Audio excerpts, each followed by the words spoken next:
कल्पना कीजिए, चिलचिलाती गर्मी का दिन। एक वृद्ध साध्वी निर्जला तप में लीन है। न एक बूंद जल, न एक दाना अन्न, लेकिन उनके चेहरे पर शांति, आंखों में प्रकाश और होठों पर नारायण नारायण। क्या है इस कठिन व्रत का रहस्य? कैसे सिर्फ एक दिन बिना पानी के उपवास करने से मिल सकती है पूरे साल के व्रतों की शक्ति? आज की इस कहानी में जानिए निर्जला एकादशी की वो चमत्कारी सच्चाई जो जीवन को बदल सकती है।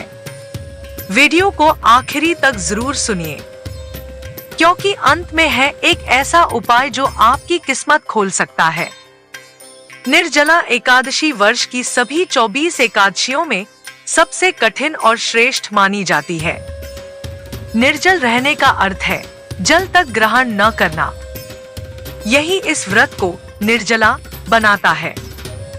शास्त्रों के अनुसार जो भक्त पूरे साल व्रत नहीं रख सकते, वे अगर केवल इस दिन पूर्ण श्रद्धा से निर्जला व्रत रखें, तो उन्हें वर्ष भर की एकादशियों का पुण्य फल प्राप्त होता है। व्रत कथा। भीमसेन की कथा। बहुत समय पहले की बात है। भीमसेन पांडव भाइयों में अकेले ऐसे थे जो भोजन के बिना नहीं रह सकते थे। भीमसेन को खाने पीने से विशेष प्रेम था। वे व्रत नहीं रख पाते थे। उन्होंने महर्षि वेदव्यास से समाधान मांगा। व्यास जी ने उन्हें निर्जला एकादशी का व्रत करने का सुझाव दिया। इस दिन उन्होंने बिना जल के व्रत रखा और बेहोश हो गए, लेकिन पुण्य इतना महान था कि उन्होंने साल भर के सभी व्रतों का फल प्राप्त किया। इसीलिए इसे भीमसेनी एकादशी भी कहा जाता है। इस दिन व्रत करना मतलब अपने भीतर की इच्छाओं पर विजय पाना। न केवल शरीर को तपाना, बल्कि आत्मा को भी शुद्ध करना। व्रत के चमत्कारी फल और लाभ। पापों से मुक्ति, घर में सुख शांति, आर्थिक कष्टों से छुटकारा, मोक्ष की प्राप्ति, भगवान विष्णु की असीम कृपा। निर्जला एकादशी के व्रत से पाप नाश होते हैं और मोक्ष की प्राप्ति होती है। शास्त्रों के अनुसार यह व्रत ब्रह्मा हत्या जैसे पापों को भी दूर कर सकता है। धार्मिक दृष्टि से इस व्रत का पुण्य गंगा स्नान, गोदान, यज्ञ, तीर्थयात्रा से भी अधिक है। यह व्रत मानसिक शक्ति, इच्छा शक्ति और आत्मिक बल भी बढ़ाता है। पूजा विधि। काम पीसफुल टोन। निर्जला एकादशी की पूजा सूर्योदय से पहले स्नान करके शुरू करें। भगवान विष्णु की मूर्ति या चित्र के सामने घी का दीपक जलाएं। तुलसी, फूल, पंचामृत, चंदन, धूप आदि से पूजन करें। विष्णु सहस्रनाम का पाठ करें और दिन भर भजन कीर्तन में मन लगाएं। इस दिन अन्न, जल, फल सब त्याज्य होते हैं।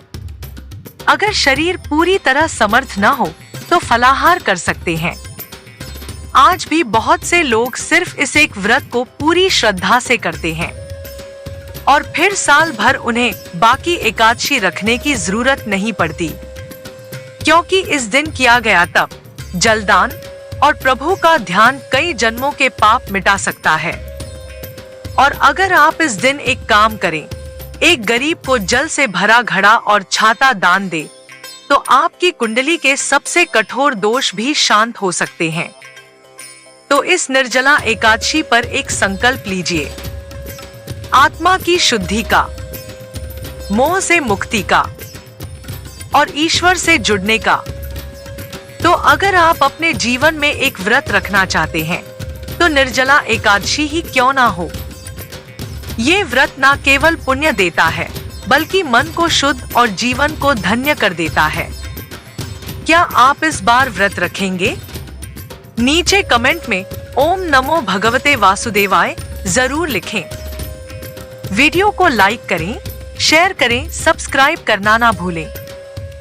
अगर आपको ये कहानी और जानकारी उपयोगी लगी, तो इस वीडियो को लाइक करें, शेयर करें और चैनल गॉड की दीवानी 05 को जरूर सब्सक्राइब करें। जय श्री हरि। हरि बोल, हरि बोल।